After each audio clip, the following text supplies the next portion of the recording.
good faith. Tusiende kuchomea hawa mahasola wetu.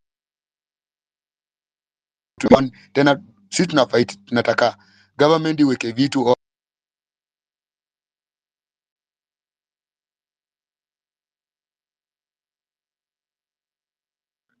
Peter, mic yako ni kama wamekunyang'anya nini? Umesema vizuri. Ni kama Mimi nadhani ni kama amenyongewa mic. Pole sana. Can I come in now? Kwamba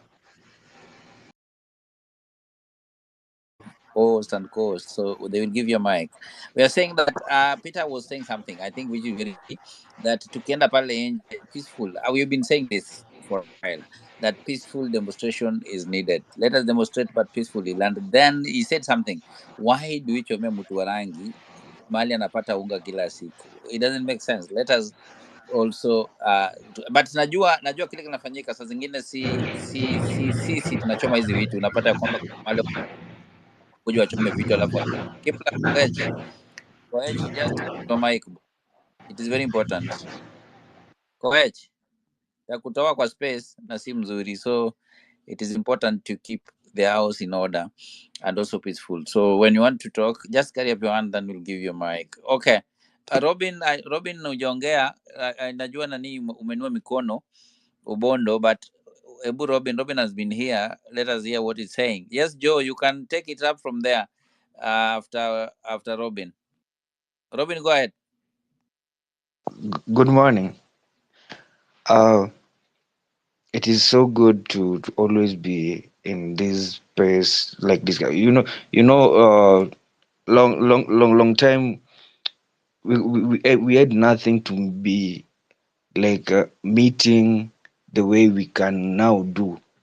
So this is now the progress at all. We can count it as one of the things that the advantages that we are this moment. So we thank God first for that. For everything that I've been listening, they are all right and all good, even though that we keep off telling the truth, and we always want to hide ourselves in covered blankets, and we don't even open up the straight and the truthfulness that we always wish to have and to always work towards. You see that? Because in this government, it is something that it is rooted somewhere. I always find it like a conspiracy. It's a conspiracy that has been culminating from the grounds of independence uko hivyo, because if I check, it is now about six decades, you see. So you find that if at all we can't have that easy and smooth government from the time of independence, then that means there's a root that is destructive. There's just a root that is growing from inside within us that is not part of us, you see. And that's why if at all we as Gen Zs, like now, in the control and in the run of these things that we are doing, this moment it is a call of change, because even those people wenye wako wakubwa hapo nyuma yetu wanasema enyewe sisi tumekuwa tunabadilisha, mbona? Because we are doing things that they didn't do, or they didn't have any time to do, or it is about the fear. It is all about the fear. But in this state, in this level where we are, kuna zile za tumesoma, yes, na tunaona vile vitu viko, alafu tuko zile za this level, there must be somewhere we can change it. Unaona, you find the rich stand as the rich, the poor stand as the poor. Sisi tuko middle ground, tuna struggle tu hapo. It's even we lack or we have, but we just run. You see that? But now the rich wako rich, whereby you will even find that au hata washughuliki na kuenda kusoma, certificates zinatengenezwa, kama ni job wanataka wanashughulikiwa nao ndio wanapata good chances na kila kitu na wale wetu wenye wamesoma wamestruggle na masomo na nini, hatuko mahali, unaona. So this thing is just just a matter of a change, and if we call for that change, kama nimewarudisha kwa Bible, kuna part yenye imeandikiwa kwa Esther hapo 4:17 4:14 hapo, ule anko yake alikuwa anamwambia time yenye uko hapo kuna kitu unafaa kufanya hapo, kama hujafanya hiyo kitu kuna mali nini itatoka, like there's just somewhere that freedom will arise, na wewe na household yako mtakufa wote. Mbona alikuwa anamwambia hivyo? Alikuwa anamwambia because that chance kama Mungu ameleta, that is the time to do it, you see. And if at all tumeshindwa kuifanya, then kuna generation itakuja nyuma yetu yenye itaisafisha yote sana, na wewe pia utakuwa safishwa hapo hivyo ndani, you see that. So it is something that we don't hide, we don't keep it like tumeifunika na blanket, tunaona tu wenyewe hii kitu inafanyika na bado tumeifunika. The truth is government, kuna watu wanakula kwa hiyo government. Wanakula aje? Wanakula mpaka wanatu brainwash in the sense that wanatuonesha vitu zenye tunahitaji kuona hata kwa media. Hizo ndio vitu zenye in fact shikana tu na mtu wa media wote utapata au watu wamefinywa mahali. There are things that they cannot show. There are things that they cannot show. Kama watu wenye wako kwa grounds walikuwa wanasema nini? Na ni nini ilikuwa imetoka? News gani ilikuwa imetoka? Saa hizi wamepeleka hiyo vitu those bodies that were found kwa Kware. Then wanabai mtu mwingine, wananunua mtu na ni mafala aje. Wananunua mtu alafu anakuja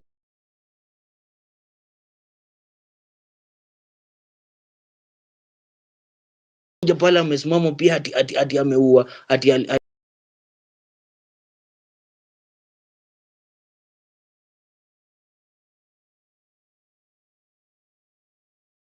umempata parents wake siji nini.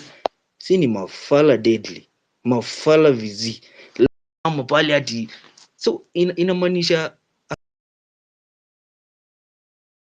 hakuna kitu tunafanya, hakuna kitu tunafanya because these people want to always do fabrication in all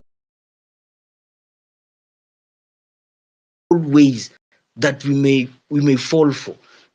Na unaona kama hiyo ujinga tu unacheki. Saa hizi wamerudisha wale watu wenye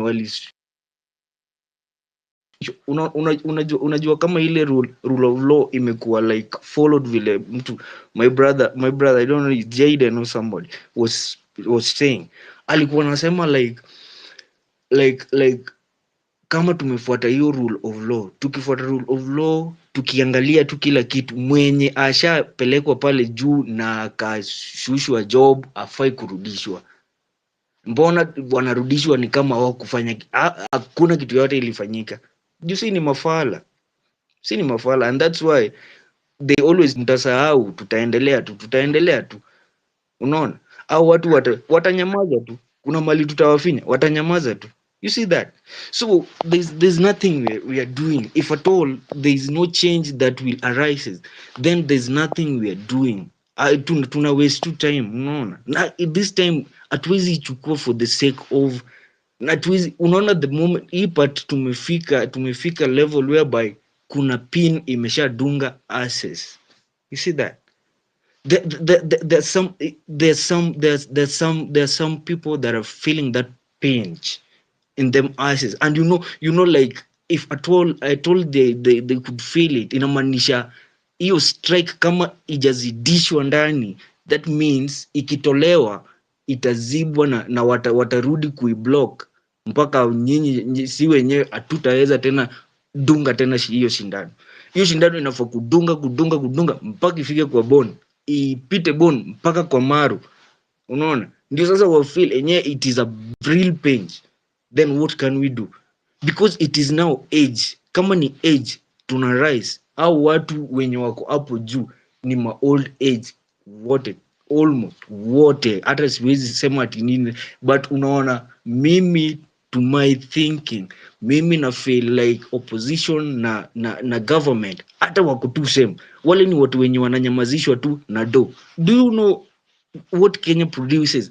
Even Nairobi alone ina produce dongapi daily kama tax, unajua? Robin, Yes. I want you to hold on to your train of thought. We are going to get you to come again and finish with your train of thought. I also want everyone to stick to the 3 minutes, maybe 4 minutes ukienda sana. Ndio kila mtu apate chance ya kurant. Okay, okay, I know we are okay, all okay, angry. okay, Sawa. So land your okay. plane in the next in the next minute, and then we'll have the next speaker. Okay, sawa, thanks. So my point, at least I was trying to widen it in the sense that kama tujaiangalia in a deeper ground and a deeper meaning, hatuwezi ona virahisi, unaona? Because mimi nikicheck zile maenzi hata tukiwa wadogo tukigrow, vile vitu zilikuwa zina change. By then nimezaliwa ile time ya Moi, but nikiona vile vitu zilikuwa zina change na saa hii there's so much difference. So let me just hand it over and keep it smooth. We'll know baadaye. So ni All right. sawa. Hilary, yeah. Thank you so much. I know you've covered a wide range of topics. And I want you to get back on the mic, but in a few minutes, so we can have most of the speakers at least speak for the first time, and then we move on. Right now, the Okay. politicians, the politicians in Kenya, they are waging a war against the citizens of Kenya, and they've been waging this war since pre-independence. So it's just that the Kenyans, or us Kenyan citizens, we didn't figure out that these guys are really have been waging an economic war against us. And Yeah. the elite, they have mastered the art of opposite speak. They say something that our goal is to deliver Kenya from hunger, from poverty, and from ignorance. But they have used those three to make sure that Kenyans are in shackles for 6 decades. Mimi nakumbuka mzee Jomo Kenyatta akisema hivyo ati the goal of the new Kenyan government is to deliver Kenyans from ignorance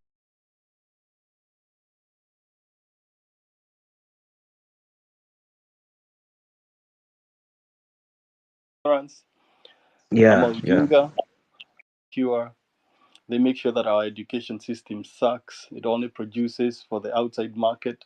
It doesn't produce for people who are going to work in Kenya and make Kenya work for them or work for the others. We've been an export market. Most Kenyan students or most Kenyan graduates, we are like our cash crops. You graduate, you cannot function in Kenya. You can only function outside of Kenya because that's how the curriculum has been set up. It's about time we put a reset on Kenya. We need to do a hard reset on our country. We need to make sure that Kenya works for all of us, not just the vibaraka wa mkoloni.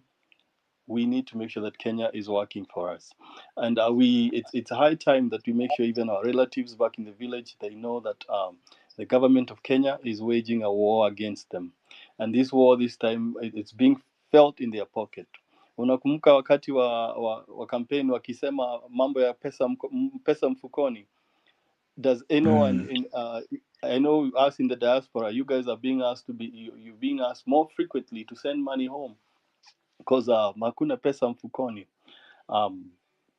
It's about time that we educate them. It's about time we open their eyes and we tell them that this government that's in charge right now has not been working for Kenya, and we need to make sure that we keep it on check. We keep it on point. We need to ask them to be as angry as they can because everything that this government touches is affecting their lives.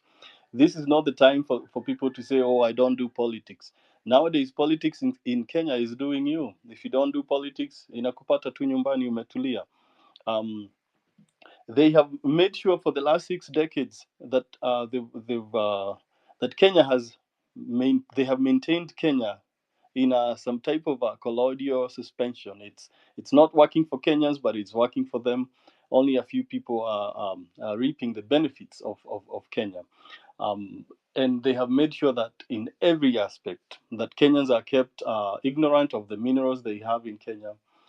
We discovered oil in the Turkana region in 1957, pre-independence.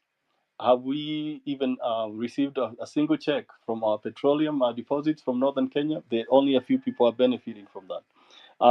I think we will go with Msemaji.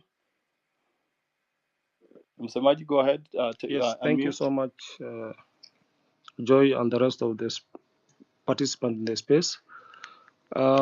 Whatever you said is true, and I don't want to dwell much on whatever has been said, but things vitu zimeharibika. All line ministries, we have external actors. All line ministries are being controlled by foreigners.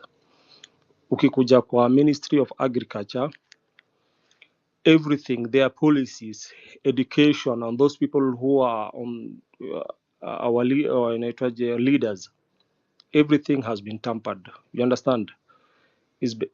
Ikikuja kwa Ministry of Health, everything has been tampered. So foreigners are the ones who are subjecting us into not advancing the way we want to. The other thing is that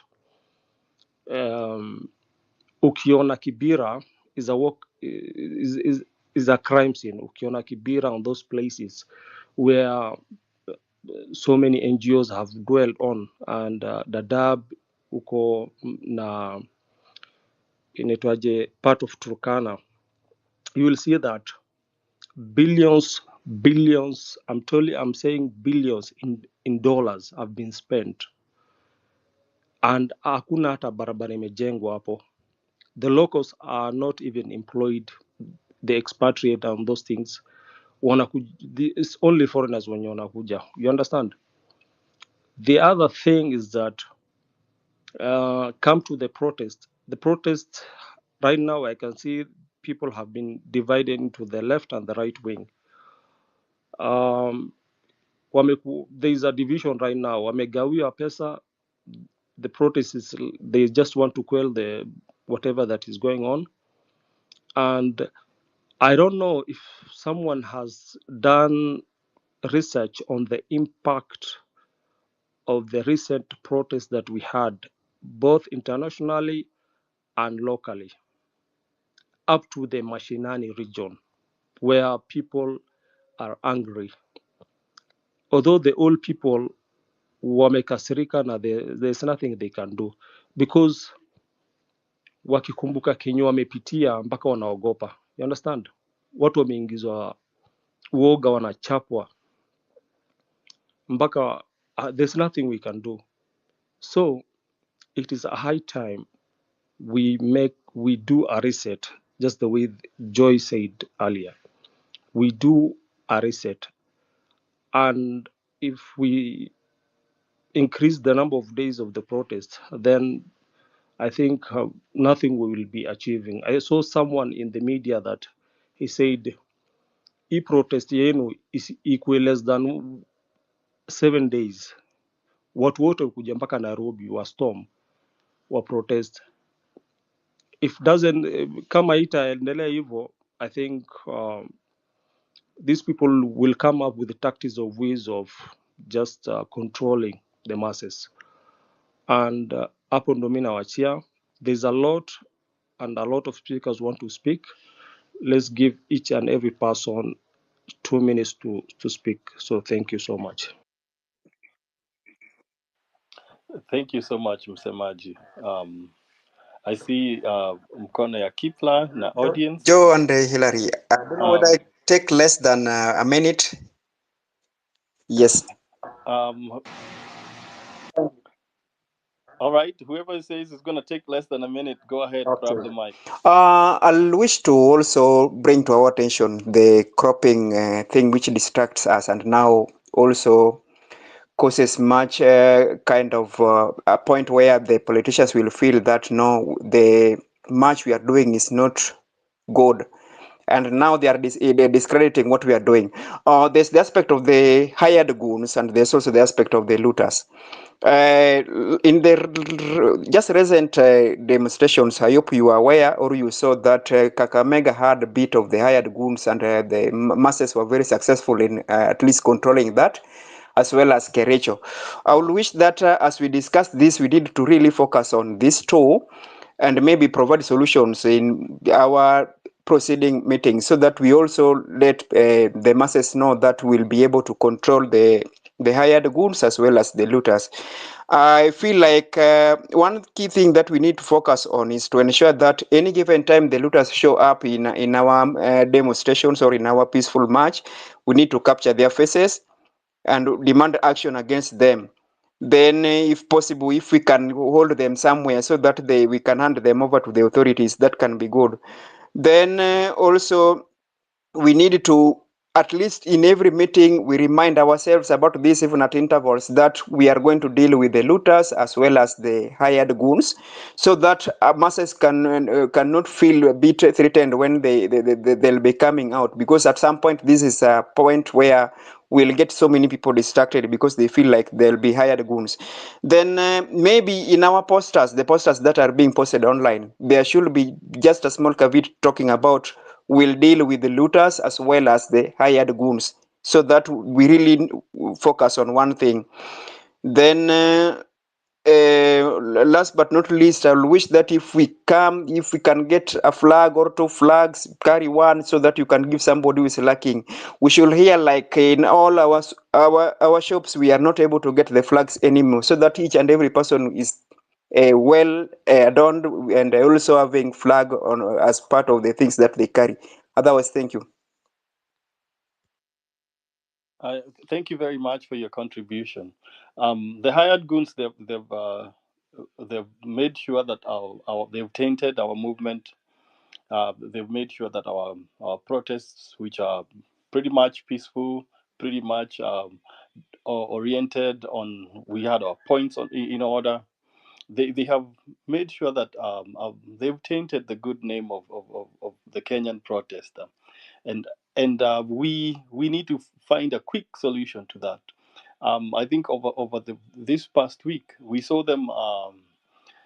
They are being amplified even by the opposition politicians. We saw Kalonzo Musyoka pretending to make a speech at I think it was at Machungo House, and then he's pretending that he doesn't even remember the day of the date of whatever he's reading that speech for the sake of the Azimio coalition, and then he is, telling those guys who are making noise out there to shut up so he can go on with his speech.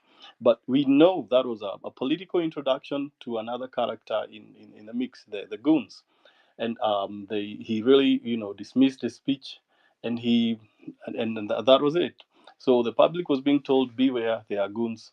We know they are goons. We know that the politicians from both sides of the aisle, they have united because they have been threatened. We we we have come between them and their livelihood. It's like we coming between a dog and its bone, and they've had to reunite and hire goons. In Nairobi, the other time when the protest started, it was rumored that Sakaja and Sonko, they were the ones who are doing that, hiring goons and making sure that the cops don't even arrest them. They break into stores and supermarkets, and they steal, and they break down things, and nothing happens to them. But we see that the National Police Service, instead of arresting them, they are arresting peaceful protesters. They are arresting that young man for buying a flag. It is uh, it is about time that we realize that the police service in Kenya, they have never been our allies, and they are not our allies. Even after all is said and done, they will never be our allies. We need to aim our battery ram at them. as we aim at Parliament, as we aim at the executive, we need to clean up the rot that is at the National Police Service. All those people who died last year in the month of August when we had those Azimio la Umoja protests, about 51 young men from Kibera and some from the some from Kisumu, they were not killed by civilians. They were not killed by Al Shabaab. They were killed by our Kenya police. Right now, all the casualties we've buried, all those heroes we are burying right now. Some of them we don't even know where they are. They have not been killed by terrorists from outside of Kenya. They've been killed by our own homegrown government, by our own Kenya police. And we need not to think that they are our allies. They are part of the system, and they are part of the rot that we need to be cleaning up on. So as we consider the targets of our protests, they should be number one on our hit lists. That after this all is said and done, we're going to clean up how the National Police Service does their recruitment. We're going to clean up or look into how they train the police officers. We're going to look at, do they follow the colonial constitution? Are they up to date with the 2010 Constitution of Kenya? We need to make sure that we look into that, and every one of them that has been is going to be found to have ever